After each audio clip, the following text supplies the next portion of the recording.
Olá, sou Beth Pimentel, apresentadora do programa Mulheres que Fazem, hoje com Roberta Malta Saldanha, que começou com comunicação social e deu um salto para gastronomia, mas a gente vai entender melhor até como ela fez isso com ela mesma, né? Muito obrigada por estar aqui. Eu que agradeço. Muito prazer. Prazer é meu, Beth. E conta, Roberta, como é que se deu essa tua história de começar a se formar em comunicação social e hoje está aí com 3 livros fantásticos sobre gastronomia? Bom, tudo começou, né, logo depois que eu me formei. Um belo dia veio um anúncio da Abril que estava convocando para trainees de publicidade, né, para venda, para trabalhar no mercado publicitário, para vender espaços na revista, né. E eu falei, olha, de repente, por que não? Né? Conhecer essa estrutura, e assim, a proposta já estava formada? Já, e a proposta da Abril era muito interessante. Não era simplesmente ir lá, fazer uma seleção e já te colocar, né, numa dada revista. A ideia era justamente te formar, fazer com que você passeasse por toda a editora, passeando por todos os setores, passando pela gráfica, passando pelo ambiente do jornalismo, enfim. E eu achei uma proposta interessante. Tem uma visão do todo mesmo, do todo, né? Exatamente. Afinal, né, como é que essa revista chega até você? Né? Tem todo um caminho aí, né? Então, para recém-formada, então, né, dentro de uma revista grande. Maravilhoso. Uma editora grande. Né? E com títulos fantásticos. E eu falei, por que não? Entrei e foram 3 meses de treinamento, né? E ao final do treinamento, eles te encaminhavam e você podia escolher, entre os títulos da Abril, você podia escolher 3 ou 4 para ficar 3, 4 dias convivendo lá, né? Porque ela é totalmente setorizada. Então, um estágio mais uma coisa vivencial bem e específico. Exatamente. Porque assim, naquela ocasião, cada revista tinha o seu departamento de publicidade, o seu departamento comercial, a sua equipe de jornalistas, eram coisas totalmente estanques, né? Então foi ótimo. Eram células mesmo. Exatamente. E foi daí que eu comecei a me envolver com esse mundo, né, da mídia impressa.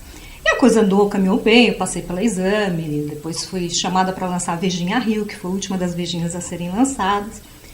E lá no Rio, né, o que acontece? Eu já estava lá há 2 anos, aí me puxaram para ir para a Veja Nacional, que era o grande carro-chefe da Abril. Também ficava lá no Rio? Não, lá não, a Veja fica aqui, mas ela tem escritórios pelo Brasil, né? Tem até hoje o escritório do Rio de Janeiro, enfim. E aí, nessa coisa de você começar a transitar, você conhece uma pessoa, conhece outra, e casualmente, como tudo que eu acho que aconteceu na minha vida foi assim, num almoço, eu encontrei com um grande amigo que eu não via há muito tempo, e ele me contou, ele falou, olha, Roberta, tem uma novidade, eu talvez queira conversar com você, porque eu estou estou elaborando um projeto de lançamento da Pense Leve. Eu falei assim, Pense Leve? Ele falou assim, é o nome que eu dei para a revista dos Vigilantes do Preso no Brasil. Isso há quanto tempo atrás? Isso foi em 1991, 92, por ali. Mais ou menos 20 anos. Exatamente. Eu falei, nossa, que projeto interessante. Ele falou, não, porque a Weight Watchers, né, ela tem no mundo inteiro, ela tem a revista, tá, um programa de... Aí ele começou a me contar, né, olha, um programa de alimentação, não sei o que, na verdade, reeducação alimentar. Eu achei interessante, te perguntei a data, porque eu fiquei calculando aqui, gente, quer dizer, está chamando a atenção do mundo, né, e existe uma diferença, a gente vai falar num outro bloco, mas existe uma diferença de olhar em gastronomia, já, eu acho que data exatamente esse período, não é? Tudo começa de 20 anos pra cá é que as coisas começaram a realmente chamar a atenção na qualidade de alimentação, nos índices de morbidade, de obesidade, né? Sim, exatamente. Interessante. Né? E até a própria abertura do mercado, né, do mercado brasileiro para as importações, isso favoreceu também muito esse mercado da alimentação, de alimentação. E bebidas, né? Todo o mercado como um todo. Mas voltando para o Pense Leve, então ele começou a me contar o projeto e eu fiquei encantada. Eu falei, olha, que interessante. Aí ele olhou para mim e falou, olha, que tal você vir topar esse desafio comigo? Eu que adoro um desafio, eu pensei, falei, só que tem uma coisa, você vai ter, nessa época eu estava no Rio de Janeiro, né? Ele falou, só que tem uma coisa, você vai ter que voltar para São Paulo, porque a gente está montando toda a operação lá mesmo, porque, enfim, o escritório central da Weight Watchers no Brasil é São Paulo. Eu fui para casa com aquilo, Beth, sabe, você fica pensando, porque assim, o Rio de Janeiro eu amo de paixão, né? Eu estava muito bem, estava contente, né? E há pouco tempo, 1 ano lá, você estava? Um ano e meio, mais ou menos. menos. Mas adorando. Começando a curtir a praia. Começando a entender o carioca, curtindo, adaptar, enfim. Mas aí eu falei, olha, por que não, né? Porque eu estava na Veja, e também na publicidade, mas a Veja é uma coisa assim, você administra a venda, não é uma coisa que você tem que batalhar muito por ser o canal que é, né? Então aquela coisa, já sabe, você está mais ou menos acomodada. Aí eu falei, olha, quer saber de uma coisa? Eu liguei para ele, passei o final de semana pensando, falei assim, pessoa, olha, Márcio, você conseguiu me convencer. Quando é que você quer que eu me apresente? Ele falou, mas você tem noção que não é porque você vem para cá para vender publicidade, você vai me ajudar a construir essa revista, né? Que cara que ela tem, né? Que conteúdo, enfim, tudo, absolutamente tudo. Lógico que você tem alguns direcionamentos que era o Etiótio já te passava, que enfim, era o básico. Que era mundial, que é mundial, né? Ainda existe, né? Mas ele falou, a gente precisa trazer isso para dentro da nossa realidade, numa linguagem nossa, enfim. E aí, né, nessa coisa de desenvolver, né, de pensar num projeto editorial, de contratar jornalistas, aí eu comecei a me envolver com isso ainda mais de perto agora. Porque, de repente, me pegava em alguns momentos, não só vendo aquela coisa do marketing, da comercialização, mas, às vezes, também palpitando na coisa da pauta, porque era um mercado ainda muito... era um mercado que estava crescendo, novo, era um mercado diet, light, né? Tinha um agravante, que na ocasião não existia uma legislação que falasse o que é exatamente o light, o que é exatamente o diet. Então, sabe, eu conversava muito com jornalistas, com os repórteres, dava ideia, e em alguns momentos eu fiz... escrevi algumas coisinhas, coisas pequenininhas e tal. Mas já tomei gosto pela coisa. Curiosidade ali, curiosidade aqui, uma nota aqui. Solta outra ali, tá aí achando aquilo muito interessante, né? E foi guardando essas informações. Eu acho que aquilo ficou, né? E um tempo depois, acho que 2 anos depois que a gente havia lançado, uma outra empresa do mercado, uma editora também, que está aí até hoje, enfim, o Hernani, ele nos procurou e com uma proposta para comprar o título, né? E na ocasião ela já estava muito bem, tinha 6 mil assinantes, porque a gente trabalhava com todo esse público que vai... Já tinha sido lançada há quanto tempo? Ela estava com 2 anos. 2 anos. Sendo que assim, nos 6 primeiros meses a gente já alcançou, eram acho entre 5 e 6 mil assinantes, né? Então ele veio com uma proposta interessante, na ocasião o Márcio achou por bem vender, enfim... Só que nisso, também, junto com a Pensileve, nasciam algumas oportunidades que a gente começou a fazer alguns eventos em shopping, que a gente levava profissionais justamente para esclarecer as pessoas, né? O que é, afinal, qual é o segredo dos vigilantes do peso? Que nada mais é que a reeducação alimentar. Você não se vê privado de nada. Você simplesmente precisa aprender a comer direito, né? Aquela coisa que a gente hoje está careca de saber, né? Fala, olha, tem que comer pouco, comer várias vezes ao dia. Você acha que está careca? Olha, a gente sabe, né? Sei lá, porque eu não sei, você sabe que ultimamente eu tenho me chamado muito a atenção, eu tenho visto muitos jovens gordinhos. Você não tem isso é um problema sério, né? Mas isso aí sabe aquela coisa... Eu não sei até que ponto, né? São hábitos que vão mudando. Antigamente, na época da gente, você ia para casa, você sentava para almoçar. Isso, não você tinha as refeições em família. Em família, né? Você tomava o seu café da manhã. Você tinha família nem a refeição, olha. Hoje a coisa... Tá complicado. Não, e hoje o mercado, o mercado de alimentação fora do lar, ele cresceu assustadoramente. Uhum. E por quê? Junto com isso, né, a vida da gente. As pessoas não têm mais tempo para nada, vivem correndo para lá e para cá. Você se alimenta mal, acaba comendo aquela famosa junk food, né? Porque às vezes é rápido, tá bom, vou comer um sanduíche. E é o que eu brinco, olha, é preferível não comer. Entendeu? Toma um suco, come uma fruta, pula, do que você achar, porque você come feito maluco, né? Que você engole, né? Então, não se alimenta. Vamos começar aí a usar as dicas daqui da Roberta. Primeiro, quando você faz isso, você não se alimenta. Isso é importante entender. Não é você diminui a ansiedade do momento de achar que está com fome, né? Ou a saciedade daquele exato momento, mas você não está com nutrientes saudáveis para o teu corpo. Então, você não está se alimentando, tá certo? Está engordando, né? E enfim, você está bombardeando o teu organismo, né?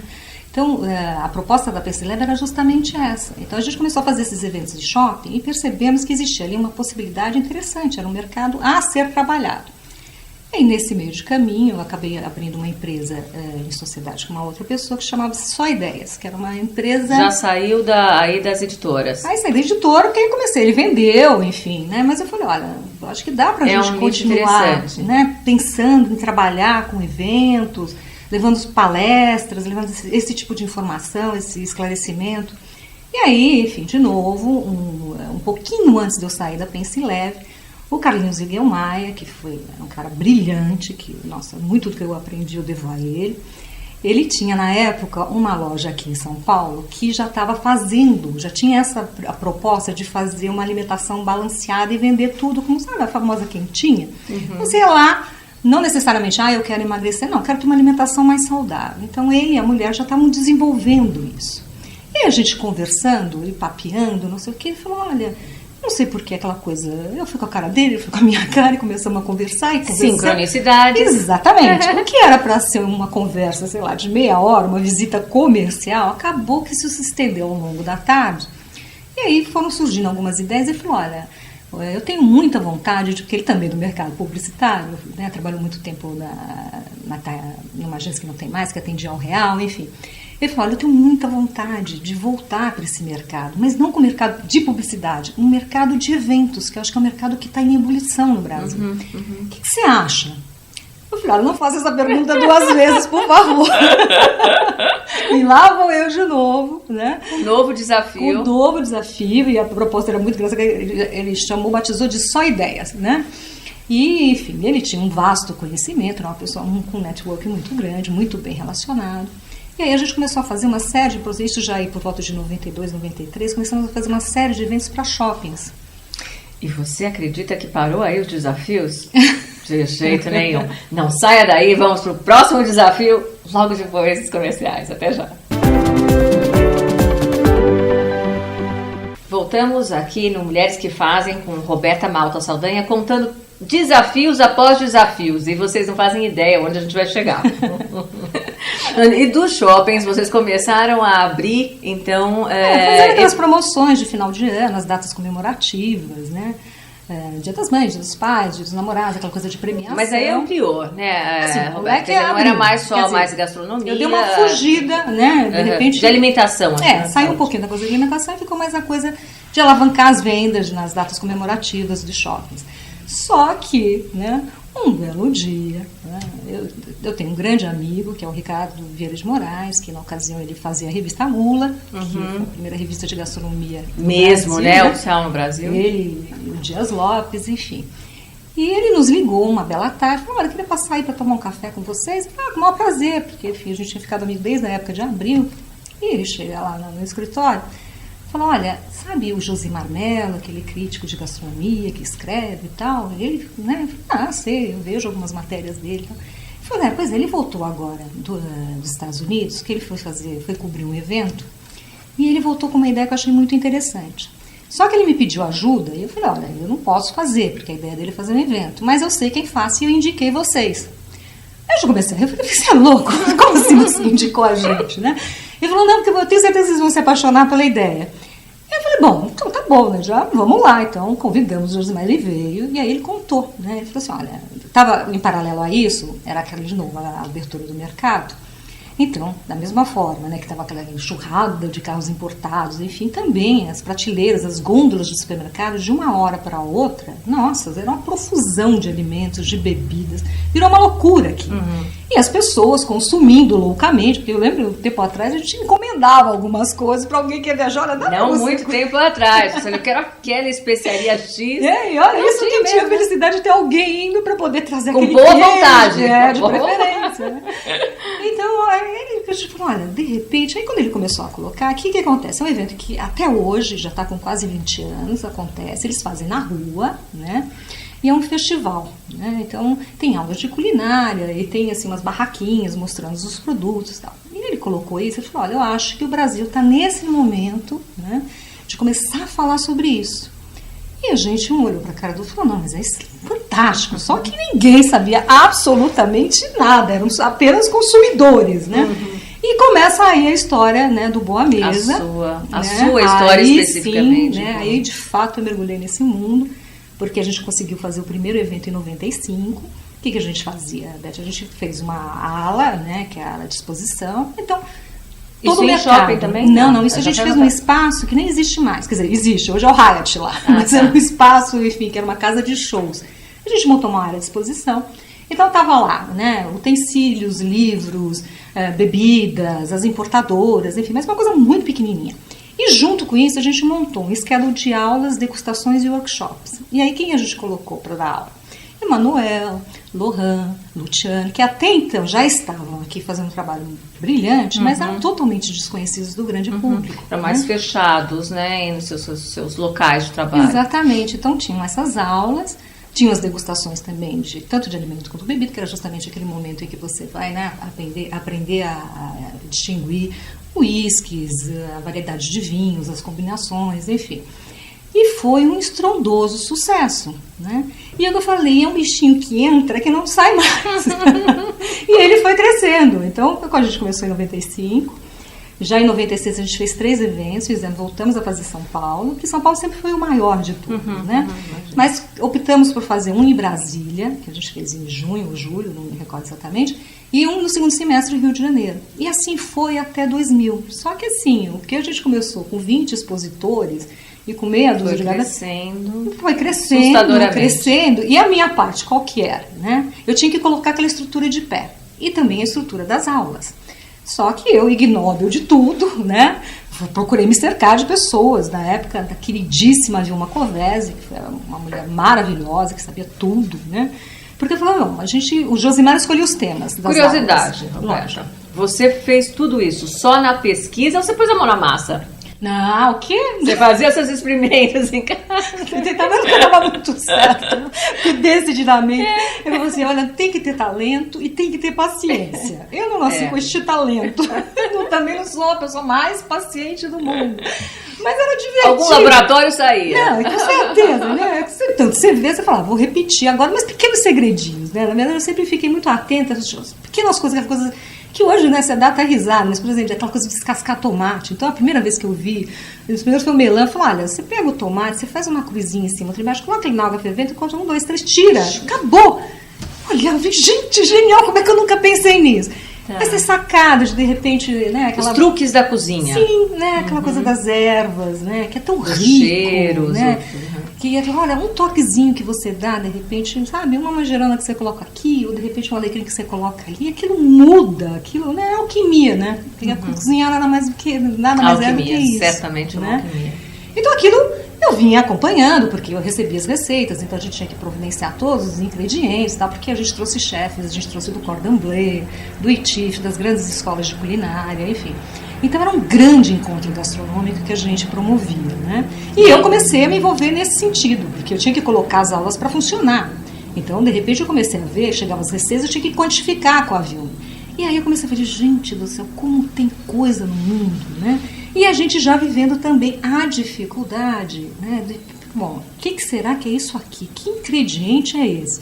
Muitas vezes a gente sabia, muitas vezes a gente tinha que pesquisar para descobrir o que era, e várias vezes tivemos também que tentar ver de que maneira a gente podia substituir. Importar ou substituir? Não, no caso, a gente tinha que substituir.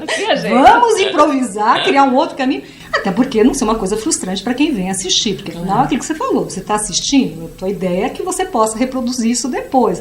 Ou no ambiente da sua casa, ou porque você é um profissional, enfim, vai partir dali para criar outras coisas. E aí, no decorrer desses anos todos, que foram 12 edições, convivendo com essa gente maravilhosa, né? Nossa, todos, que eu não gosto nem, assim, são tantas e tantas, né? Alain Ducasse, Patrícia Wells. Nossa, aí são nomes e mais mesmo, nomes. né? É alquimia mesmo, sim, né? Não teve jeito, pegou, né? Eu fiquei com aquilo e, de novo, né? Lá veio uma proposta novamente, um grupo de investidores. Nos fizeram uma proposta na ocasião, irrecusável, e nós vendemos o Boa Mesa. Por força do contrato de venda, né? Eles engessaram, né, todos nós. As suas possibilidades aí. Exatamente. E aí eu fiquei sem poder atuar nesse mercado durante aí quase 5 anos. E nesse meio de caminho, enfim, outras coisas aconteceram que eu acabei indo morar nos Estados Unidos, né? E eu tive que literalmente me reinventar. Porque assim, tudo aquilo que eu sabia fazer, que eu gostava de fazer, que vinha fazendo anos e anos e anos. Outro desafio. Né? Eu falei, bom, e agora? Tudo que eu sempre não vou poder fazer esse tempo todo, o que eu vou fazer? Aí você não podia fazer em lugar nenhum. Não podia fazer aqui no Brasil, você não podia fazer lá também. Não, você fica realmente, né, este ingesto de uma maneira que você não pode de maneira alguma, né? E eu falei, bom, e agora? O que eu faço? E aí, de novo, a sincronicidade ou a casualidade, enfim. Eu acredito na sincronicidade, nas coisas que vão levando, né, com o magnetismo delas acontecerem. E essa coisa da gente também gostar de receber, enfim, embora, como eu falei, não sou assim, excelente cozinheira, mas a gente sempre gostou de casa cheia, de receber, porque eu acho que não tem prazer maior, né? Tem que ter volta de uma mesa, um bom papo, jogar a conversa fora, cozinhar junto, né? E aí, num desses almoços lá em casa, com um grupo de amigos brasileiros, tá, que já estavam lá já há algum tempo, e a gente conversando, aí saiu aí daquela coisa assim, poxa vida, como é que será esse corte aqui de cordeiro? Como é que será que fala isso em inglês? Como é que vocês descobriram isso? E que não sei, o que começa aquela conversa? E aí outro falou assim, nossa, eu tô com vontade de comer picanha, mas aqui nos Estados Unidos, naquela época, isso, né, em 2001, 2002, mas eles não sabem o que é picanha, eu também não sei como é que eu vou explicar pra ele o que é a picanha. E aí você começa a ficar com aquilo na cabeça. Aí, enfim, conversa aí, demos muita risada. Aí acabamos ligando pra minha cunhada, que já estava lá há alguns anos. Falei, quem sabe ela saiba, né? E também não faço a menor ideia como é que é a picanha. Enfim, no final do dia, o pessoal já tinha ido embora, eu conversando com meu marido, ele falou assim, Roberta, sabe que me passou uma ideia? Que eu acho que pode ser um caminho, né? Porque eu já estava assim, no começo eu achava ótimo, né? Tinha aquela coisa, relaxar. Descansou um pouquinho, férias, né? Depois chega, né? Pra quem trabalha desse jeito não aguenta não muito, aguenta, né? Eu já estava começando a enlouquecer. Né? Eu falei, olha, por que você já pensou, de repente, dar uma pesquisada, ver em dicionários, tal, não sei o que, se tem? Eu falei, olha, que eu saiba, não tem. Aí a experiência do Boa Mesa lá atrás, eu falei, não, eu lembro da dificuldade que a gente tinha. Lógico, essa coisa mais básica a gente encontra, tal, enquanto hoje em dia até na internet, tal, mas imagina, corte de carne, como é que é isso? E eu comecei a viajar nessa história. E fui dormir com isso. Na segunda-feira, lá vou eu, né, liguei para alguns amigos aqui, né, chefes que acabaram se tornando grandes amigos, e comecei, gente, vocês conhecem algum livro? Você conhece isso, conhece aquilo, conhece aquilo? E todos eles, não, é uma dificuldade, é difícil, blá. Aí lá vou eu para Barnes & Nobles, eu falei, bom, vamos ver se isso realmente é verdade. Cheguei lá na base, olha, pesquisa daqui, aí você começa a encontrar o quê? Né? Porque aquilo que a gente encontra muito, livros de receita, livros de história da alimentação, mas a tradução mesmo, quando eu encontro assim, dicionário em inglês, acabou. Ou dicionário em francês, às vezes em alguns momentos em inglês, francês, mas eu falei, gente, como é que vai ser essa loucura aqui? Como é que é isso? De repente o alemão que vai morar na França, o francês que vai para a Espanha, a gente, né, um brasileiro que vai morar lá, porque algumas coisas, Beth, a gente, é evidente, você, visualmente, você identifica, até por causa da questão do rótulo e tal, mas quando você pensa num corte de carne, a tal da picanha, como é que você explica isso, né? E outros tantos. E aí eu falei, olha, quer saber de uma coisa? Eu vou fazer. Olha o que aconteceu. Nasceu primeiro. O primeiro dicionário, e acho que é o primeiro mesmo, não é só o seu, né? É o primeiro dicionário existente em gastronomia? Sim, em 6 línguas. Sim, em 6 línguas. Em 6 línguas. Eu falei, não vou só prestigiar a gente, né? Tem um monte de coitados também. Né? Essa ideia é muito interessante, né? Nós estamos vivendo hoje num mundo completamente globalizado. Então você imaginar um chefe de cozinha num país diferente, né? Ou fazendo, ou explicando, né? Isso, vocês pensam que parou aqui? Não. Tem mais ainda. Fique aí que a gente já volta. Voltamos agora falando, a gente no intervalo estava falando aqui um pouquinho desse universo fantástico que eu comentava com a Roberta, que nós somos o polo gastronômico. Não posso dizer assim, Roberta? Somos mesmo o polo gastronômico mundial. Né? Hoje o Brasil exporta a gastronomia, né? E fora essa questão, eu acho que assim, é um local onde a diversidade que a gente tem de alimentação, né? E de todos os estilos de alimentação fascinam os olhos acho que de quem realmente são os chefes, do mundo inteiro, né? É uma paixão, né? Porque você começa a passear pelo Brasil, né? Não precisa nem ir para os estados, vai passeando pelas regiões, é uma diversidade de produtos, de coisas que assim, a gente que está aqui, às vezes não conhece também. Né? Às vezes me surpreende quando eu viajo, quanta coisa ainda não sei, eu ainda não descobri, ou só ouvi falar. Então, assim, e cada uma com a sua vocação, e os chefes todos, né? Era uma coisa muito interessante, deixava muito feliz no Boa Mesa, que eles enlouqueciam quando eu chegava aqui, que a gente carregava tudo no mercado municipal. Eu falava, vamos passear no mercado municipal. E aí que era uma gastronomia, como é que se fala isso? Uma gastronomilândia. Um parquinho de diversões.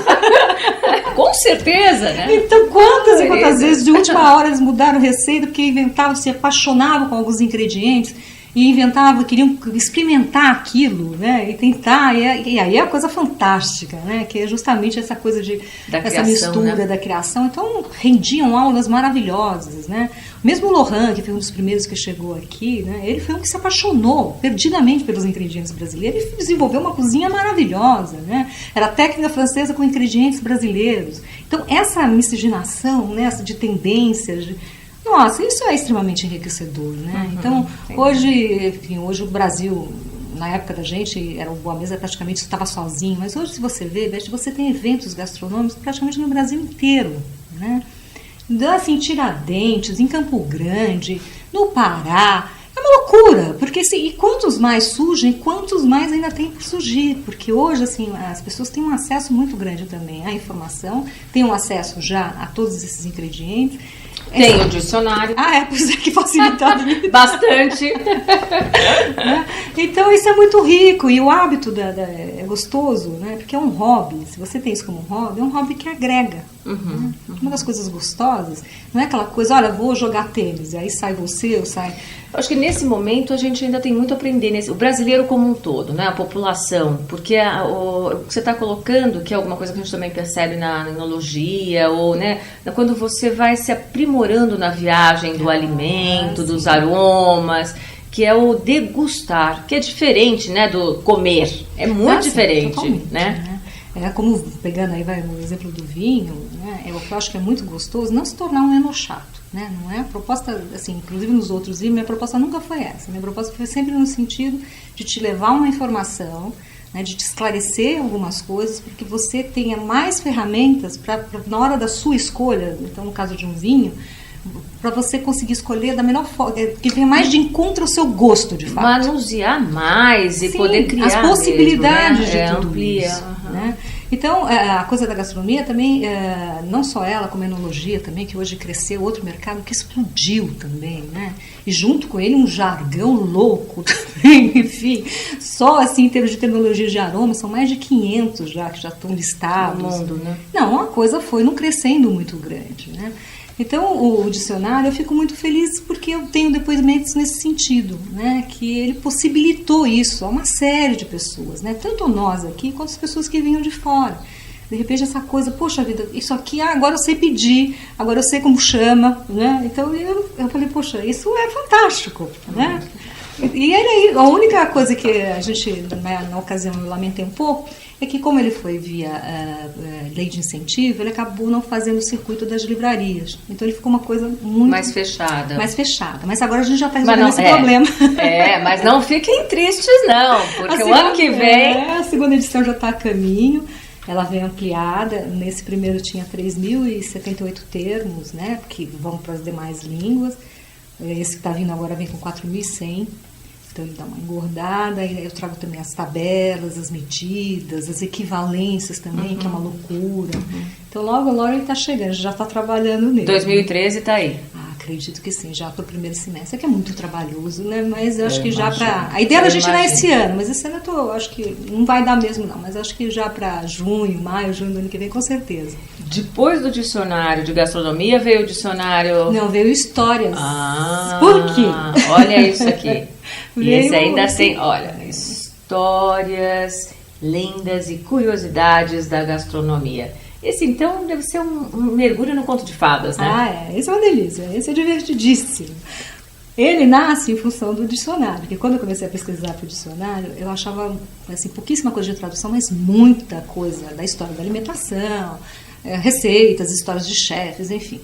E eu comecei a ficar fascinada com esse material, né? E comecei, sabe aquela coisa que você vai anotando? Eu falei, gente, mas isso aqui é muito bom, de repente eu posso usar isso na segunda edição do dicionário. Eu não imaginava um outro livro, né? E eu guardei esse material e eu vi que esse material, ele crescia, assim, aos olhos disso, assim, o dicionário crescia, ele crescia junto. E a minha curiosidade, ele crescia com as curiosidades, com historinhas, com as coisas típicas de... Exatamente. Então, de repente, eu vi ali e falei assim, Catarina II, né, que era uma cesarina, ficou 30 anos, né, reinando total e absoluta. Ela dizia que o segredo dela de ter vitalidade, de estar saudável, viver bem e de ter uma vida sexual extremamente ativa, é que ela tomava chá com vodka e ela fazia omelete com caviar. Esse era o café da manhã dela, entendeu? O café da manhã era o chá com vodka? Chá com vodka e omelete com caviar, entendeu? Então eu comecei essas historinhas, e é muito gostoso, Beth, porque na verdade assim, você faz um passeio pela história. Histórico, né? É um passeio histórico. Então você sabia que de repente aquela coisinha nossa, né, tão gostosa, que é a coxinha de galinha, de repente ela nasce por causa do filho da princesa Isabel. Conta essa história pra gente. É uma delícia, você imagina? Eu já estou viajando aqui. Eu não sabia disso. Ela teve um filho, né? Ele tinha uma deficiência, então ele foi foi criado ao largo da corte, né? Da corte. E a cozinheira, ele tinha problemas, então ele dava trabalho na hora de se alimentar. E um belo dia, né, ela percebeu que ele gostava muito de frango, né? Ela adorava. Tudo que ela fizer, fosse frango, ele comia, não dava o menor trabalho. Aí um belo dia, né, ela se deparou com a seguinte situação. Ela falou assim, e agora? Não tem peito, não tem coxa, não tem nada, tinha só uns restinhos. Ela falou, o que eu vou fazer? Você não tem ideia. Foi lá, desfiou, empanou e fritou. E o menino enlouqueceu com isso. A coisa ficou tão séria que a mãe, a Imperatriz, a avó, quando veio visitá-lo, ficou encantada com aquele quitute. Falou assim, mas quem inventou isso aqui? O que é isso aqui? Né? E levou isso para a corte. Então a coxinha de galinha nasce assim. Olha. Né? Então as casualidades, as maneiras como as coisas vão acontecendo. Acho que isso deve ser 100% dos casos, né? Ah, sim. Aquela situação inusitada, a experiência daquele momento. A nossa feijoada foi assim. Né? A nossa feijoada eu sei, né? Vem da nossa época de escravidão, não é? Isso é mito. Né? É isso mito? Não é verdade. Ah, não é? A feijoada não era. Tá vendo? O que eu achava que eu sabia já é mito. Não, mas então, enfim, também uma das propostas do livro é justamente também desmistificar algumas coisas, né? Porque se você pensar, Beth, escravo era muito caro para ser maltratado. E haja também restos, né? Eu não gosto da palavra resto, sempre remete uma coisa... vamos contar. O mito, né, que eu ia dizer, né, que eu achava que fosse de verdade a feijoada, é que ela seria, então, nos senhores, né, de feudais ou na parte da escravidão, os senhores, eles comiam as melhores partes, né, e descartavam o sistema orelha, rabo, tal, do animal, que ficava, então, junto com o feijão para os escravos. E a Roberta está contando que não é assim. Como é que surge, então, a nossa feijoada? A nossa tão célebre feijoada. Já a Câmara Cascudo, que é um dos maiores historiadores na área de alimentação, ele também sempre defendeu isso. Porque, na verdade, assim, se você pensar, haja também miúdos para alimentar tanto escravos, concorda? Né? Começa daí. Então, tem que ter senhores comendo porco. Na verdade, a nossa feijoada, ela é uma derivação de uma feijoada que já era de um cozido, na realidade, que já era feito em Portugal muito antes do Brasil ser descoberto. Exatamente. Entendeu? E era numa região de Trás-os-Montes, onde o porco era muito valorizado. Então eles já faziam essa feijoada portuguesa, digamos assim. E se você analisar, nada mais é que alguma variação de vários cozidos da Europa. Adorei. Pensa. Sabe por que eu adorei? Porque no mito, você está falando de exclusão, né? Tirou as partes não nobres, né? Agora ela está falando o contrário, justamente... era muito valorizado. Era a inclusão. Exatamente. Eles aproveitavam tudo, né? Então, se você pensar em cassoulet, enfim, então o Câmara Cascudo, ele diz isso, né? Ele fala assim, a nossa feijoada nada mais é que uma variação dos cozidos europeus. E aí, qual foi o nosso grande diferencial? É que, de novo, num momento, igualzinho a história da coxinha, aí a cozinheira estava lá preparando, e cadê o feijão? Branco não tem? Então põe outro feijão preto e pum, acabou, resolveu, fez um dos casamentos mais felizes na área da gastronomia, e a nossa feijoada ficou conhecida assim, no mundo inteiro, né? É prato de todo sábado, né? Enfim... Então, essas coisas que você começa a ler uma coisa aqui, pega uma outra ali, aquilo foi me encantando de tal forma que eu falei, gente, é um material muito rico, eu tenho que dar um jeito de enxertar isso ali no dicionário e tal. E aí, conversando de novo com um amigo, ele conhecia um editor, ele falou assim, não, Roberto, eu acho que não, isso aqui... Eu comecei a contar as historinhas, eu falei, não, mas isso é tão interessante, tem mais? Eu falei, não, tem um monte de coisas para contar, entendeu? Não é só essa especificamente. E não só as nossas coisas também, é um passeio pela gastronomia como um todo. Ele falou, olha, eu vou levar para ele, porque ele deu uma analisada. Eu falei, mas eu estava até pensando, eu falei, gente, mas eu fiz, olha, tá tudo meio, né, num rascunho, não tá... Ele falou, não tem problema, o editor entende essas coisas. E ele se apaixonou pelo material e falou, não, isso aqui merece um livro. Aí eu mergulhei no Histórias. E aí, evidente, eu fui buscar as coisas mais a fundo. E ele está meio que distribuído em histórias no mundo inteiro? Ou tem mais eu passei, na verdade, não, eu passei a gastronomia como um todo. Né? Eu dividi em categorias. Então, tem história sobre aves, tem história sobre as frutas, sobre os legumes, sobre os molhos. Ficou curioso? Não só você, porque esse livro aqui, vou contar para vocês... Esse livro foi indicado ao Prêmio Jabuti. Tá vendo como é que é a história? Esse livro você encontra esse já tem aí em qualquer livraria, todas, né? Mas porque ele já saiu pelo Senac, Rio, enfim, então ele está distribuído aí pelo Brasil inteiro, ou pela internet, enfim. Com milhares de histórias começa. Mas você pensa que ficou aí? Não, fica aí que a gente já volta. Voltamos. Beth Pimentel, Mulheres que Fazem, falando... E olha o que a gente está fazendo aqui. E é verdade, acho que inicialmente, falando em Mulheres que Fazem, Roberta, todas essas grandes descobertas, né? Acho que durante muitos anos foram mais as alquimias femininas mesmo, não foram? Tem. Né? Hoje os grandes chefs sejam, na sua grande maioria, homens. Eu ia comentar isso. Acho que no momento em que se começa a descobrir muito, né? Ou passa a ser, né, mais enobrecido a arte de se alimentar, os homens entram na história e hoje a gente fala de grandes chefes, sim, né? Sim, sem dúvida. Temos grandes mulheres também, mas assim, quantitativamente falando, né? Acho que o predomínio é masculino, né? Mas tem coisas fantásticas que assim, eu tô degustando aqui cada momento e nos intervalos também. Nós estávamos comentando que eu quero que vocês também saibam da história do café e do chá. Como é que foi? Eu não sabia disso do café. O café, né, ele aparece aí, ele surge na Etiópia e ela é tido como uma bebida demoníaca, porque vinha do mundo, né, muçulmano, enfim, e era proibido, né? Da mesma forma que eles não podiam tomar álcool, a gente também não podia beber o café, não podia tomar café de jeito nenhum. Até que um dia o Papa falou, o Papa Clemente falou assim, olha, quer saber de uma coisa? O que será tem de tão demoníaco? Porque a história do demoníaco é que o café, ele te excita. Né, eu ia te perguntar, na Etiópia tem esse registro de como é que foi também descoberto o café? Foi a casualidade de novo, né? Pelo menos tem uma lenda aí que, enfim, é aquela história, o povo conta tanto a mesma história que a gente chega uma hora também que você já não sabe onde começa, né, a lenda e onde ela vira história de fato ou ao contrário, né? Então diz que tava um monge passeando, então de repente ele se deparou com um garotinho, né, um tocador de rebanho, né? Ele estava com um rebanho de ovelhas. E ele percebeu que o menino estava com umas frutinhas vermelhas na mão, comendo, mastigando, e ele estava muito excitado, vermelhinho, assim, saltitando. E as ovelhinhas todas saltitantes. Todos felizinhos. Todo mundo contente. E ele achou interessante. Mas quem será isso? Né? Ele chegou pro menino e falou assim, vem aqui, me conta uma coisa. O que é essa frutinha, né, que você está aí comendo? Eu tô vendo que você está tão coradinho. Ele falou, olha, eu não faço a menor ideia do que seja, mas olha, isso me ajuda a tocar as ovelhas, elas conseguem subir e descer, não se cansam tanto, e eu também me sinto mais disposto. O monge pegou e falou assim, quer saber? Vou lá, catou alguns, falei, vou levar isso lá para ver o que será isso. E ele não sabe se Deus, porque ele fez uma infusão disso, né? Descobriu o café. Eu acho que na verdade a gente até sabe, né? Porque eu acho que os grandes alquimias vão vir mesmo, né? Ou do cozer, né? Do cozido mesmo, ou das infusões, né? Acho que é o princípio básico, né? Ele sentiu assim, falou um perfume maravilhoso, e aí ele tomou. E ele percebeu que ele também, naquela noite, que tinha aquela coisa da leitura dos breviários, que era uma coisa, enfim, maçante, que passava horas e horas, ele ficou muito mais disposto, né? E isso acabou se esparramando pelos monastérios, enfim, e o café traçou o seu caminho. Só que ainda tinha essa resistência muito grande da Igreja Católica em relação a isso, porque vinha aquela coisa, não, é bebida demoníaca, e vem do mundo muçulmano, enfim. Até que um dia o Paulo falou, olha, quer saber de uma coisa? Tá todo mundo falando, deixa eu experimentar esse negócio. E na hora que ele experimentou, ele também... Vamos liberar já! Já? Ele falou, que desperdício, que bebida demoníaca. Vamos tratar logo de batizar essa bebida e liberar para todo mundo, que seria um crime. Né? E interessante que o café italiano passa a ser famoso também, que é um dos mais fortes, né? Mas são essas experimentações. Que acontece, né? mesmo. E o hábito do chá inglês, na verdade, quem introduziu e criou isso na corte...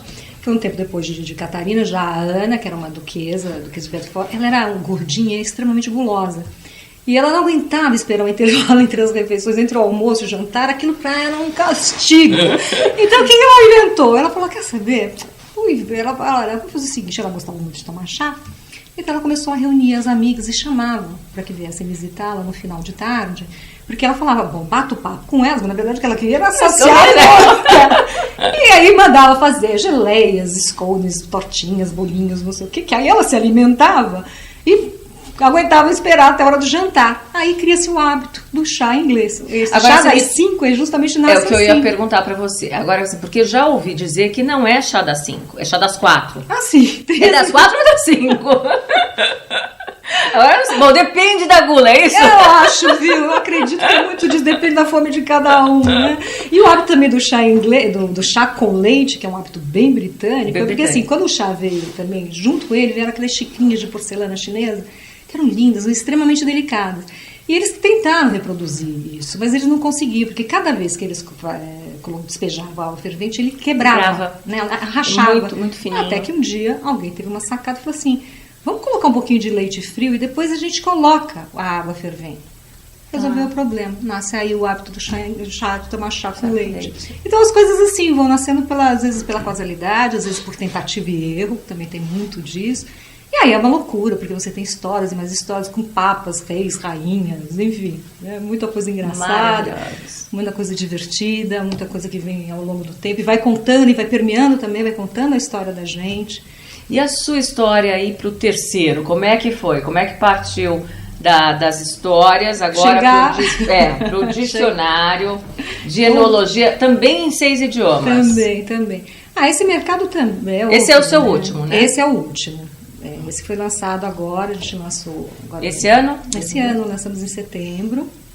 Tá fresquinho. Esse também tá novinho. E ele veio em função desse crescimento do mercado de vinhos. Porque, pensa, Beth, um tempo atrás você chegava num restaurante, sommelier não existia. Não. Carta de vinho, pouquíssimos tinham. E quando tinha, te oferecia 2, 3. Então, assim, um vinho tinto, você tinha lá uma oferta de um Cabernet, de um Merlot, no branco um Sauvignon, um Chardonnay, rosé não se falava, espumante ficava sempre aquela coisa, né, champanhe, espumante, enfim, a coisa reservada mais a ocasiões especiais.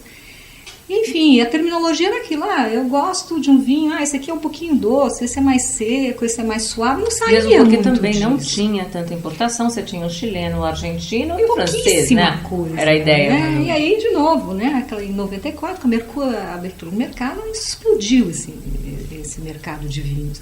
Então, hoje você chega... Nossa, é uma loucura, porque você chega primeiro, as cartas de vinho viraram umas bíblias. Tem alguns lugares que você olha, né? São mais gordinhas que o próprio cardápio. Exato. Então você tem uma variedade também de uvas maravilhosas. Tem uva do mundo inteiro, do velho mundo, do novo mundo. E essa terminologia, então, que de repente começou a saltar, né? Que eu falo, saltou das rodinhas assim, de bate-papo pro teu dia a dia, né?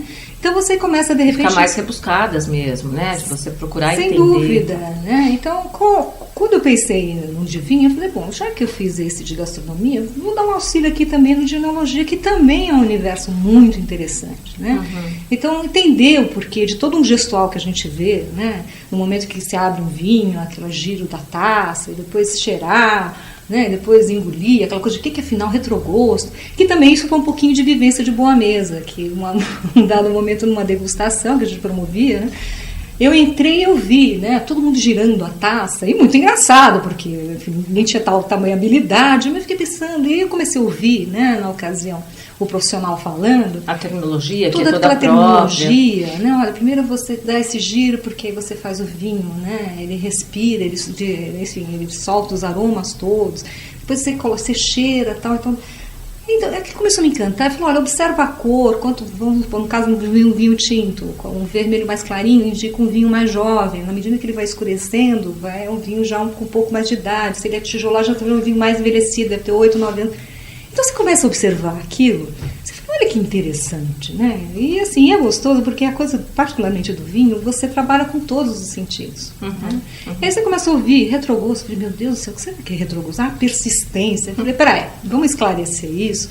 E é aquilo, a minha ideia é sempre essa, vamos te dar uma ferramenta para você entender essa terminologia, não que você vai se tornar um chato, que você vai sentar e vai começar a cheirar rolha, e vai começar, porque esse odor dos enfilemáticos, por isso, porque aquilo, não. A ideia não é essa. Isso a gente deixa para o profissional, né, para o sommelier, enfim.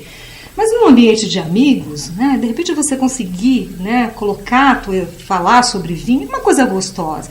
Mesmo porque também o vinho é uma experiência muito pessoal. Né? Quando a gente fala dos aromas do vinho, a gente tem a memória da gente olfativa também.